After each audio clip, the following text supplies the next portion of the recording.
నువ్వు ట్రాన్స్‌జెండర్ అయ్యాక ఏమైనా స్ట్రగుల్స్ గాని, అవమానాలు కానీ ఏమైనా ఎదురయ్యాయా? స్ట్రగల్స్ అంటే అది కామన్ కదా మేడం. హ్మ్. అంటే స్ట్రగల్స్ అంటే చాలా చూసాము చిన్నప్పటి నుంచి. ఇప్పుడు ఇక్కడ దాకొచ్చి స్టేజ్‌లో అందరూ నానా మాటలాడి, నానా ఇది చేసి, మమ్మీ, డ్యాడీని విలేజ్‌లో వాళ్ళకి చెప్పడం. "ఇట్ట నీ హ్మ్. కొడుకు, ఇట్ట నీ కొడుకట్ట.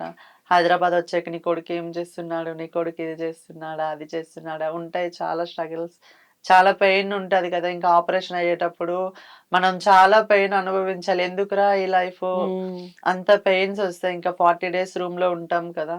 చాలా అంటే చాలా స్ట్రగుల్స్. హ్మ్. పెయిన్ అనేది అప్పుడు చాలా ఎవరున్నారు హార్ట్‌ఫుల్. నీ దగ్గర? నా బెడ్ పై ఆపరేషన్ ఉన్నప్పుడు? అయ్యేటప్పుడు నా ఫ్రెండ్ మల్లి అనేసి ఆ!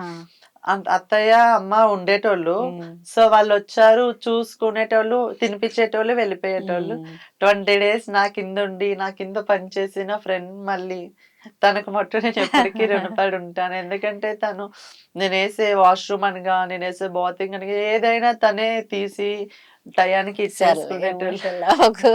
ఎమోషనల్ అవుతున్నావు. సో, అట్లా.